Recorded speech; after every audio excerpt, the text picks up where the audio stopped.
பாலை கருவாடு நல்லா கழுவி வச்சுருக்கேன். அது உப்பு கொஞ்சம் கம்மியாக இருக்கும். கொஞ்சம் மஞ்சத்தூள், கொஞ்சம் மிளகாய்த்தூள் போட்டு நல்லா பரட்டி வச்சு அப்படியே எண்ணெய் ஊற்றி அப்படியே பொரிச்சிக்கலாம். ஒரு மாதிரி நல்லா அப்படி நல்லா பரட்டி விட்டு வச்சுருந்தேன்.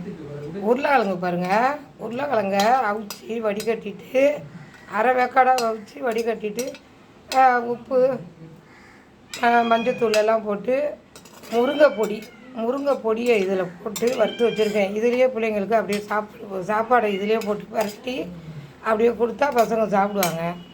சாம்பார் வச்சாச்சு, முருங்கைக்காய் மாங்காய் போட்டு அருமையான சாம்பார் மாதிரி வச்சுட்டாங்க.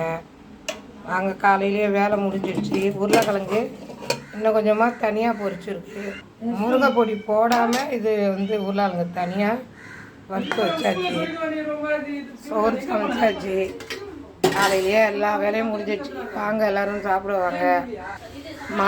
மழை பெய்யுது. இது மாதிரி மழை நேரத்தில் கருவாடு சாம்பார்லாம் வச்சு இந்த மாதிரி கம்மந்து சாப்பிட்டா ரொம்ப அருமையாக டேஸ்ட்டாக இருக்கும்.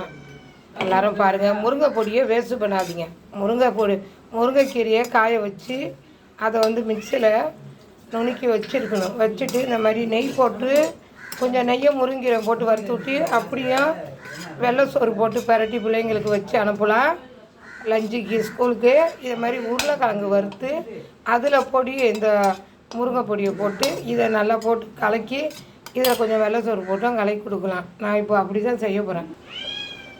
வெள்ளை சோறு இதுலேயே போட்டேன், வடித்த சோறு போட்டு இது மாதிரி நல்லா பரட்டி வச்சு பசங்களுக்கு கொடுத்தா நல்லா சூடாக எடுத்து லஞ்சு பாக்ஸில் எடுத்து வைங்க.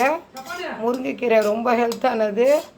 அதில் முக்கியமான சத்துலாம் இருக்குது. பசங்களுக்கு கீரை கொடுத்தா வேணான்னு சொல்லுவாங்க. இதை மாதிரி பொடி பண்ணி வச்சு இதை மாதிரி எதுலையாவது கலக்கி கொடுத்துருங்க. நெய் போட்டு கலக்கி கொடுங்க. அருமையாக இருக்கும், டேஸ்ட்டாக இருக்கும். இது மாதிரி பிள்ளைங்களுக்கு சத்தான உணவை கொடுங்க. லைக் பண்ணுங்கள், ஷேர் பண்ணுங்கள், கமெண்ட் பண்ணுங்கள். பாய்.